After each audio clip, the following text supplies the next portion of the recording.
Well, you don't need to be around church for very long to sooner or later hear somebody tell a story about persecution of the church, especially in other parts of the world. Often there is a sense in which people will say, in another part of the world, there's incredible persecution on Christians. I heard one story recently about a group of Christians who were gathered to worship, and some people came in to disrupt their worship, and they literally had to make a choice of saying, do I continue in worship in this moment, or do I give ground to these people who are trying to disrupt? And there was peril involved for them.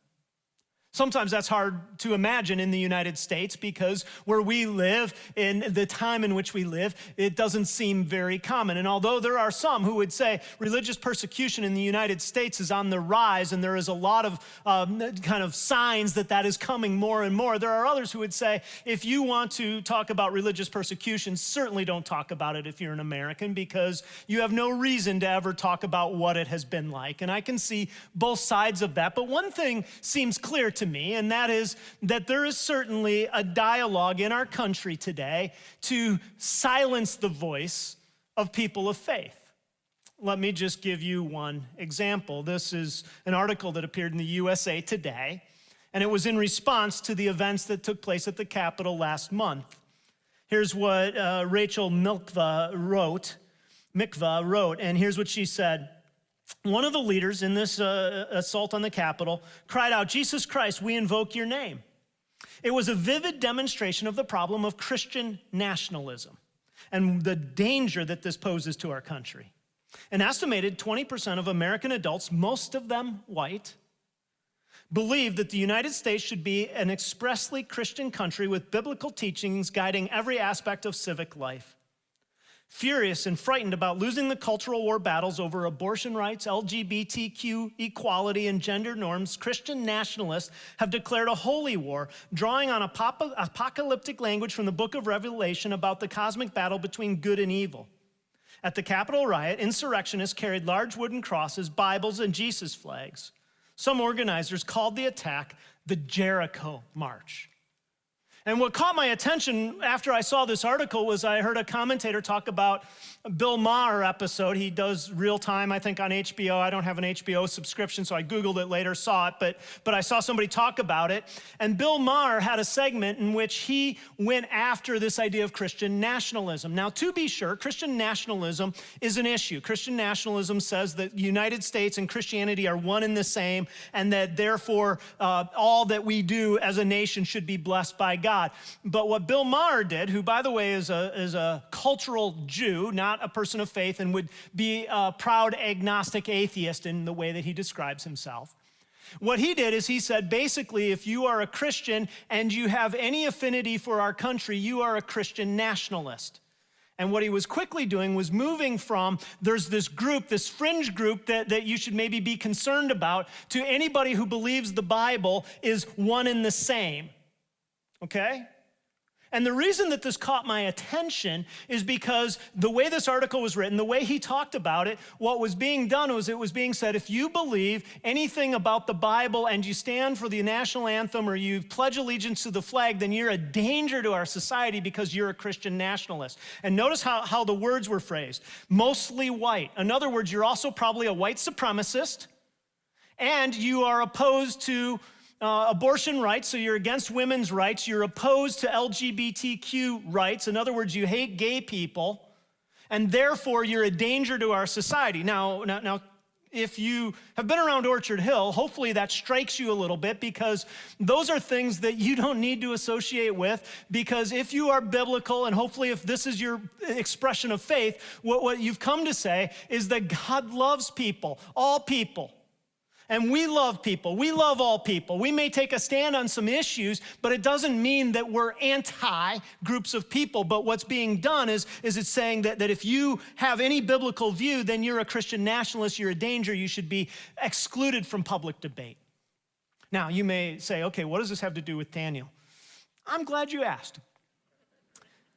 So we've been in this series that we've called Minority Report, and we've been tracking the movements of the people who, in Daniel's book, had gone into exile. By the way, a lot of the Old Testament is either prophesying exile or prophesying after exile or around exile. The books of Ezra and Nehemiah are when they come out of exile, and then you get this whole kind of back end of the Old Testament that is either prophecies of or experiences of exile. So Daniel and his friends were exiled, taken from their home, Jerusalem, to the Babylonian Empire, where they spend 70 years. And we're now into the third kind of reign of this. The first 4 chapters were Nebuchadnezzar, and we were working through this kind of canonically, meaning in order. And then chapter 5 was the reign of Belshazzar, still in exile. And what we did there is instead of taking the chapters 1 through 6 and then stopping, which a lot of people do, or 1 through 6 and then the scary visions at the end, we took chapters 7 and 8 and tied them to chapter 5 because chronologically that's when they took place. And today we're going to look at chapter 6 and chapter 9 together because chronologically these fit together. And we know this because in verse 1 of chapter 9 and verse 1 of chapter 6, it says, in the year that Darius basically came to power. So now Darius, the Mede, has come to power, and Daniel is at the end of this time of exile. And one of the things that we know is that if you are a person of faith, even if you live in a culture that's friendly to faith, your values, your perception will at times be at odds with your culture. This is just true. Historically, currently, it will be true in the future. Romans 12 talks about this in verse 2 where it says, don't be molded into the values of your culture. In other words, your values will be at odds with the culture in which you live. But what we also know is that God's vision for his people living as a minority in a culture is not to be antagonistic to the culture, not to be at odds with the culture, but to be for the culture. If you were here at the beginning of the series, we talked about this in Jeremiah 29, where God gives a vision to the people going into exile. Again, remember, a lot of the Old Testament is about this period. And the vision was that God said, I want you, when you're in exile, to be for the people, for the culture. Give yourself to the culture. In other words, God's vision for his people is not to be scared and antagonistic to the culture, but to be for the culture, but to understand that there will be times where your values will still clash with the values of the culture, and there will be times to live in resistance. And what we get in Daniel is we get a few pictures of this resistance. In Daniel 6, it's when Daniel was conscribed to the lion's den. And the reason he was conscribed to the lion's den is because he prayed to the God of heaven rather than to the king. In Daniel 3, we get resistance where the king said, you have to bow down to the statue, and if you don't bow down, I'm going to throw you in the fiery furnace. In Daniel 1, you get a different kind of resistance. So in Daniel 6, it was saying, I'm going to do what I've always done without fanfare. In Daniel 3, it was I'm going to stand. In Daniel 1, it's we're going to work this out. And here's just the simple equation when you look at this. In Daniel 6, Daniel was told not to pray to the God of heaven, and he said, no, I'm not going to give in to that. And the question maybe in our day is, what if all of a sudden we were told it's illegal to gather with other Christians to worship? Would you, out of conviction, say, I'm still going to worship because I believe it's what the Bible tells me to do and it's been my custom and I'm going to keep doing it? Or would you, out of convenience, say, no, I'm done?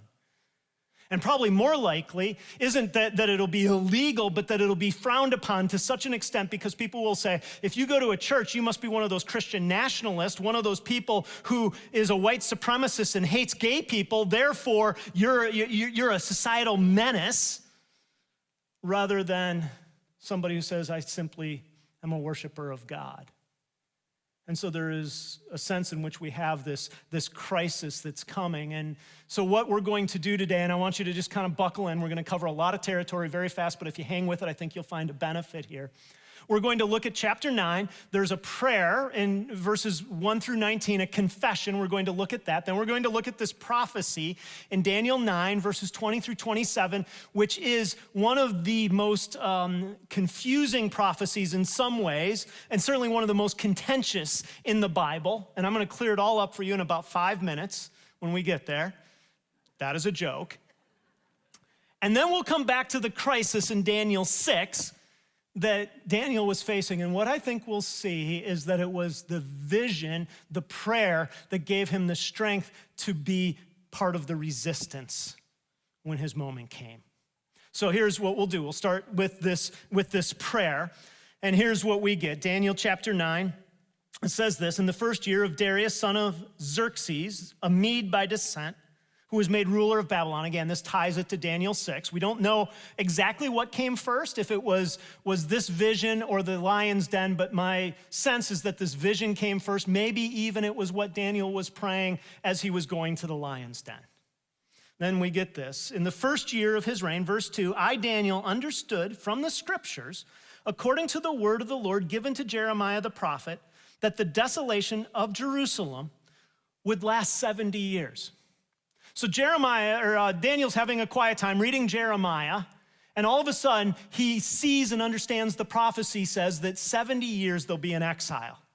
Now, probably part of what was going through his mind is the book of Exodus talked about keeping the Sabbath, and that if you didn't keep the Sabbath, that there would be a consequence, and the 70 years equated to the number of years the Israelites had not kept the Sabbath. And so he's got to be sitting here thinking, okay, we're coming to the end. This is great. By the way, Daniel at this point is probably in his mid-80s.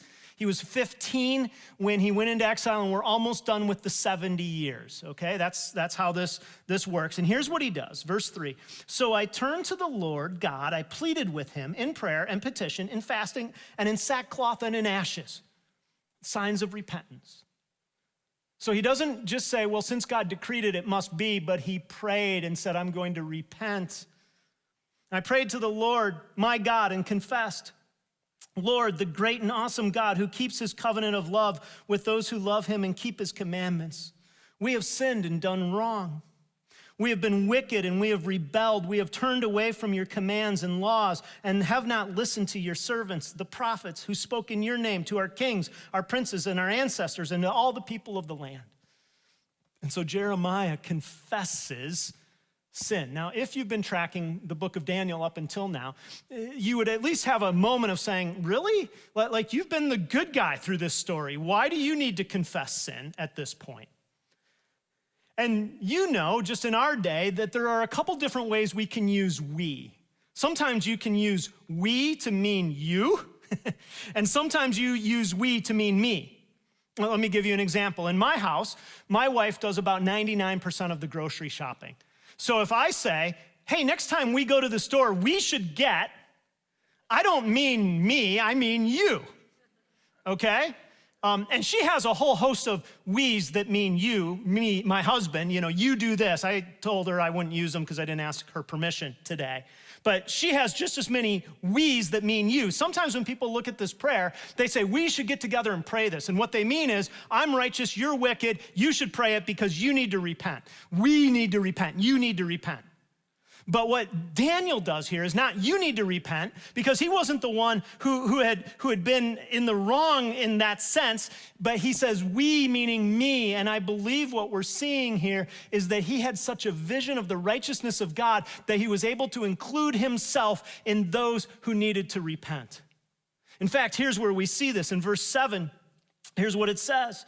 It says, Lord, you are righteous. Now, this isn't a word we use all the time. In this book, we've moved from Hebrew to Aramaic back to Hebrew. And here in chapter 9, the Hebrew word is tzedakah for righteousness. The verb is tzedek. And it's not an English word we use a lot, but in the Hebrew world, that word meant to be relationally right, to treat people according to all that is right and good, to be in a right relationship with somebody. So he says, Lord, he says, you are righteous, you're relationally right, but this day we are covered with shame. The people of Judah and the inhabitants of Jerusalem and all Israel, both near and far, and all the countries where you have scattered us because of our unfaithfulness to you. So what does he do? He says, God, you are righteous to have sent us into exile. And this word is used 3 more times in this passage. It's used in verse 7, which we just read. It's used in verse 14, the Lord did not hesitate to bring disaster on us, for the Lord our God is righteous in everything he does. So again, he's saying, God, you're just, you're righteous. You were just to bring us into exile. Verse 16, and the Lord, in keeping with your righteous acts, turn away from anger and wrath from Jerusalem, your city, your holy hill. So in keeping with your righteous acts, turn away from our sin. Then verse 18 says it this way, give ear, O God, and hear, and open our eyes, and see the desolation of the city that bears your name. We do not make request because we are righteous, but because of your great mercy. And what I believe is happening here is Daniel is praying and he's saying, God, I'm seeing your justice. And because I'm seeing your justice, I'm humbled and my we is me. And I'm looking in the mirror and saying, I have done wrong. You are just in letting us go to exile. And notice what he wasn't at this point. He wasn't angry at his culture. He wasn't bitter at his captors. He wasn't saying, oh, those Babylonians and what they did to us. And then it's the Medes today, and they're all bad. He instead was saying, I need to repent, because he had seen the justice of God. And so he wasn't comparing evil between him and somebody else. What he was doing was saying, before a holy God, I am in need of repentance. And he wasn't upset with his fellow Israelites either for their sins and getting them into the captivity, meaning he wasn't self-righteous and proud and saying, I'm good, they're bad, and that's why we're here. He was instead owning it. I think it was Fleming Rutledge who once said, if you think that you're among the righteous, you can be guaranteed that you're among the arrogant. Meaning, as soon as you say, I'm right, and the people I'm with, we're all right, we think correctly, we're acting correctly, we're the good ones, that you're actually among the arrogant. And in our day and age, that cuts every direction. People saying, we have it figured out, we're right. Daniel was willing to say, I'm not right, and I bend my knee because, God, you alone are right.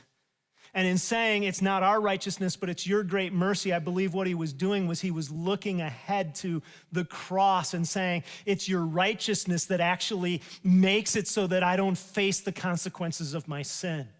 In the Old Testament, there was the sacrifice system where you would offer animals as sacrifice, and this always prefigured or pictured the work of Jesus on the cross.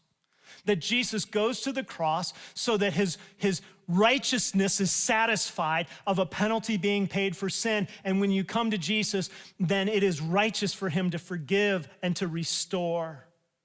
In other words, what he was doing in this prayer was saying, I don't deserve anything, but because of Jesus, you've given me everything.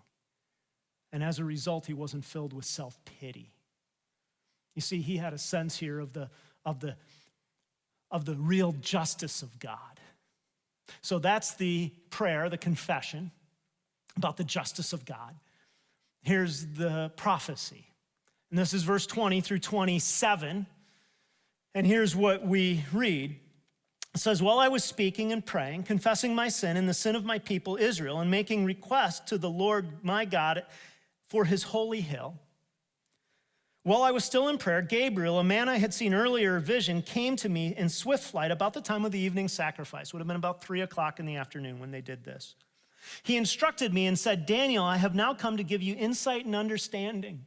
It says, I've come so that you understand, not so that you'll be confused because of what I'm about to say. As soon as you begin to pray, a word went out, which I have come to tell you, for you are highly esteemed. Therefore, consider the word and understand the vision. 77s are decreed for your people and your holy city, to finish transgression, to put an end to sin, to atone for wickedness, to bring everlasting righteousness, to seal up vision and prophecy, and to anoint the most holy place. Now, those statements are statements that are future-oriented, and what they're doing is they are talking about, I believe, a time when Jesus will come. Some of those statements appear to be fulfilled in Jesus' work on the cross. Some of them appear to be fulfilled when Jesus comes to rebuild and restore all things. We won't take the time to track through all of it, but that's what it appears is being prophesied. So Daniel is sitting here saying 70 years, the captivity is done. The angel appears and says 77s is actually what I'm decreeing to you. Now 7 could be weeks. Sometimes it's translated that way. That's why some versions say 70 weeks. Most scholars believe that the 7s here represent 7 segments of years. So in other words, 70 times 7 years is what this is referring to. Now, the ESV Study Bible gives us a quick summary, which if you haven't discovered that as a resource, it's a great resource. And it talks about 3 ways that this is historically understood. One is what I'm just going to call symbolic. And the symbolic understanding of this is by saying 77s just refers to an indefinite period of time. And all that's happening here is that the author of the vision is saying your 70 years isn't done, but it will be fulfilled someday. To back this up, some people would say, where else in the Bible have you heard the phrase 70 times 7 before? Well, if you know your Bible, Jesus used it to talk about forgiveness. And he said, you should forgive 70 times 7. And most people then would say, well, what did Jesus mean? Did he mean that you forgive 490 times and that on the 491st time, you no longer have to forgive? Like you keep a tally and say, oh, that's 491, I'm done. No, most people would say Jesus used it to mean completion, fullness, all time. And so the symbolic view would be to say the 77s is symbolic and it's just speaking of a future time. Now, the challenge with this view is that some of the specificity, both in this prophecy and in some of the other New Testament prophecies around this, seem to have more specificity than that. Another view is that this has already been fulfilled in a guy called Antiochus. And Antiochus is a figure that we'll talk about a little next week because he's prophesied in Daniel 11. And so some people would say the 77s refers to a coming of this person who's going to make a desolation. This is chapter 9, verse 26, 27, what some scriptures have called the abomination of desolation. He's going to desecrate the temple. And because he did this in the 100 BC era, this is what this is referring to. Now, the problem with this is it doesn't appear to take into account the prophecies about Jesus, and it doesn't appear to even kind of hit the symbolic significance of the years. The other view is to take this as a fairly literal view, which is just to say that this is speaking about 490 years. So let's just take a moment and think about this for just a moment. So what we're told is that these 6 things are going to happen, verse 24, and then we're told about when it happens, verse 25. Know and understand this, that from the time the word goes out to restore and rebuild Jerusalem until the anointed one, the ruler comes, there will be 7 sevens and 62 sevens, so 69 sevens. Okay, anybody lost yet? I'm through my 5 minutes, by the way, already, but we'll get there. So 69 sevens. So 69 times 7 equals 483 years, okay? That's when the anointed one, it says, will be killed, okay? So at this point, you either have to say, this is symbolic or this is literal, most likely, if you want to understand and kind of apply this. And it tells us when the 69 sevens begins, or the 77s begins. It says, when the decree goes out to rebuild Jerusalem. Now, here's one of the challenges. There are 4 decrees in the Bible about when to rebuild Jerusalem. 1 in 538, 1 in 519, 1 in 457, and 1 in 445. And 3 different rulers, Cyrus, Darius, one of them was here, and Artaxerxes twice. If you take the last one, the one of Artaxerxes, and this is Nehemiah 2, and assume that that's what this is referring to, it happened in 445 BC. And if we want to get really specific, most commentators would say that we can even trace that more. It's March 14th. I'm sure you can't read that. Sorry about that. March 14, 445 BC is when this started. So what happens when you're trying to understand this literally then is you have to say, okay, so if I go 483 years into the future, what do I land at? Okay? Now, one of the challenges is the calendar was different. Instead of 365 days, they used a lunar calendar in Babylonia. And so most commentators would say it's 360 days. So 483 times 360. All right, anybody? 173,880. And no, I did not do that in my head. I had that written down and memorized. That's how many days go into 69 sevens, 483 years, prophetic years. Now you go from 14th of March, 445 BC, and where you land is 6 April, 32 AD, which many people would say is the week that Jesus was crucified. That should blow you away, that there's that much specificity to this, potentially. Now, again, some people get different years. Some people would say it's 33 AD because they don't take the year between the BC and AD into account, and there's different things people come to. But this is amazing. This is Daniel getting a clear prophecy about the coming of the Messiah to put an end to all things. And we, with our perspective, can look back and say, we can do math to get right to the week in which Jesus was crucified here. Amazing. Now, why is this here, and a couple other questions. First, what about the 7th week? Why is there a break here? Well, most commentators who take this approach, this literal approach, would say the final 7 years speaks of a great tribulation. And you can see that in this text and in other places, especially as it talks about the abomination of desolation. And the way that some people will take this is they'll say the 69 weeks happen, and then there's this gap, unspecified gap, unknown why it's there, and then the 70th week, the last 7 years will start, and that's the beginning of the Great Tribulation that Scripture talks about. And we're going to talk a little bit more about this next week, so that's a teaser. Come back.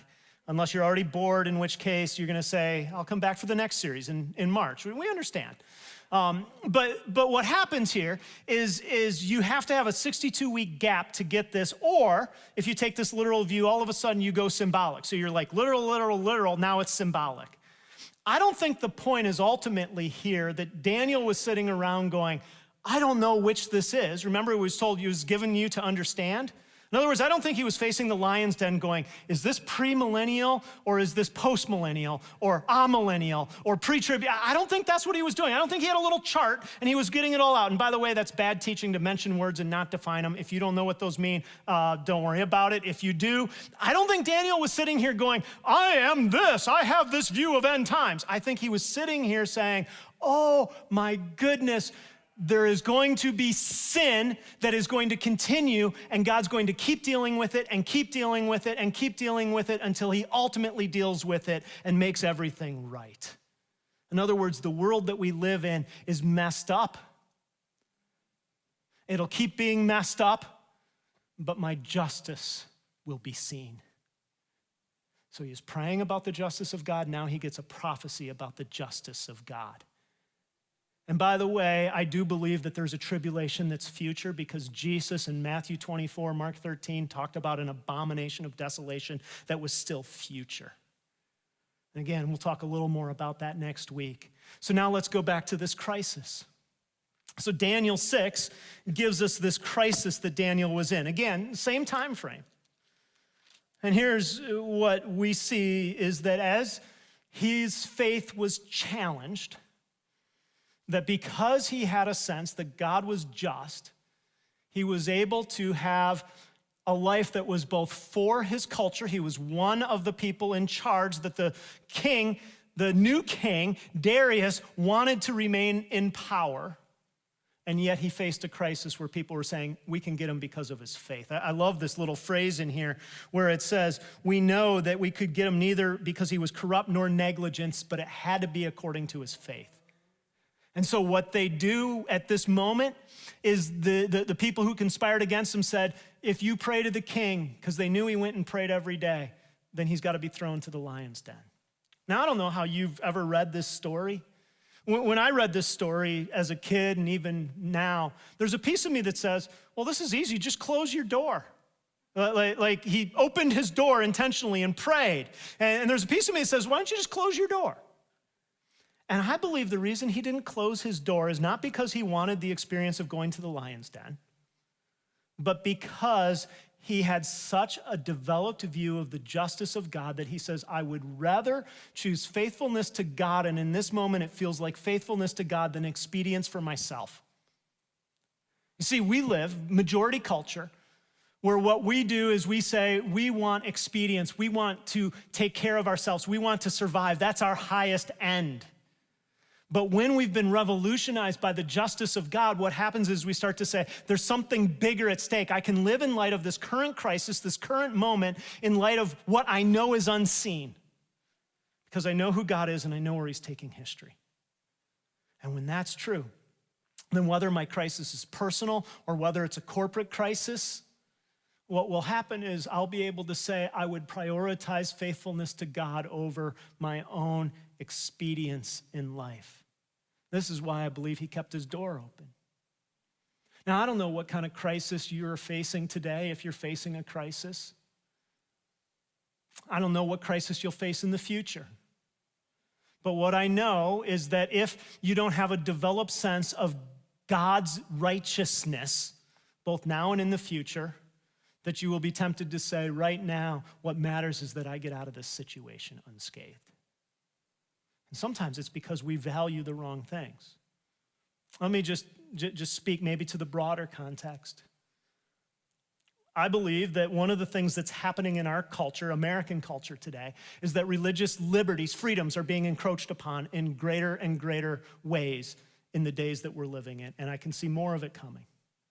Now, hear me, I'm a big fan of religious freedom, okay? I like it, I'm for it, okay? Think we should work to keep it. The other thing that I think is possible, and I don't know this obviously, but there's some tremors in terms of our economy, and maybe some of the prosperity that we've enjoyed as a nation may not be the same in the years moving forward. Again, I'm a fan of prosperity, okay? I like it. I prefer it to non-prosperity. But let me ask you a question. Where in the world today is the church thriving and where is it struggling? You know where it's thriving? China, Africa. What's true in China today? There's religious persecution, churches are being shut down, and there's incredible economic disparity. There's incredible wealth, but there's still incredible poverty. In Africa, maybe it's not governmental oppression, but there's rogue groups that are against the church, and people feel threatened, like if I go to church, it's somehow going to be difficult for me, and yet churches are thriving. Where are they dying? Western Europe and the United States. Why? You see, Western Europe, United States, there's religious freedom, there's prosperity. People have said, you know what? Church, I can take it or leave it. God, I can take it or leave it. If God helps me, great. If not, my ultimate end is my expedience, my survival, not faithfulness to God, because we've so prioritized this world that we've said this world is what matters rather than the world that we can't see. Now, again, don't get me wrong. I'm for religious freedom, for prosperity. I want those things. But what I'm saying is maybe, just maybe, sometimes God works even more fully and more greatly in a way that we see, at least, in situations that we would never choose. And maybe when crisis comes, either corporately or individually, it's God's way to say, I'm preparing you for something greater. I'm giving you a chance to give testimony to my faithfulness, my justice, my righteousness in a way that's greater than you can see. And here's how I believe this comes about. Notice how Daniel had this courage. What was he doing? He was praying, he was reading his scripture, and he was worshiping. You see, a crisis isn't when we forge our response. It reveals what's already there. The reason Daniel was able to resist in the moment of trial, the reason he was able to contribute to his society over a number of years with wickedness all around him was because he was able to say, I believe in the justice of God that I have cultivated such an internal view of day after day after day of leaning into the scriptures. And then what happens is he goes to the lion's den, and if you know the story, the lions don't touch him, and the king runs to the place in the morning, and he hears Daniel, and Daniel comes back out, and then the king says, and now we're going to glorify your God. You see, it was Daniel's faithfulness that led to greater glory to God. You know, again, I don't know what your crisis is, what it will be. I don't know what mine will be. But what I'm certain of is that if you have come to a point of saying, I know the God who is just and I believe in his future, that you will be better prepared for whatever comes. Now, I'm guessing that there are some of us who are gathered here, maybe online, maybe on TV next week, who are listening, and what you're going to do is you're going to say, you know, part of the reason I'm not sure that I want to be a person of faith is because I want my life to work out and I don't want any of this to happen to me. Like, I don't want any crisis. I don't want to be at odds. I don't want people to come after me because of my faith. And I understand that, but don't miss this prophecy. What does it foretell? That God will deal with unrighteousness and that the only place of safety is under the righteousness of Jesus Christ. He's the one who will deal with sin, who will put an end to sinfulness. And our choice is simple. Either we choose to say, I'm going to go it alone and take my chances, or I will run to the righteousness of God in Jesus Christ and cast all of my hope for my future on that. You see, if you are here and you're saying, I don't want any part of this because I don't want to be at odds with anything, I don't want a crisis, you're going to have a crisis. That's what this text is teaching. And the crisis will either be in the prophecy of how God will come against people who are set against him, or it will be in this life with the security of saying, God has promised my future, secured my future. The choice is, which side do you want to be on? I don't know about you, but I'd much rather take my chances on God than on me. And you can do that by trusting Jesus Christ as your Savior and saying, I know that I need what you've done to give me an out from my sin. And if you've done that, then you can say, I know that as I lean into the justice and the righteousness of God, that I can say it is well with my soul, whatever else is going on in this world, whatever else I'm facing. I can say, I know that there's peace. Father, thank you that the challenges faced generations ago can instruct us today. And God, I pray for me and for each person here that you would let our concept of your justice, your righteousness, point us to a life that's faithful rather than one that's expedient. And we pray this in Jesus' name. Amen.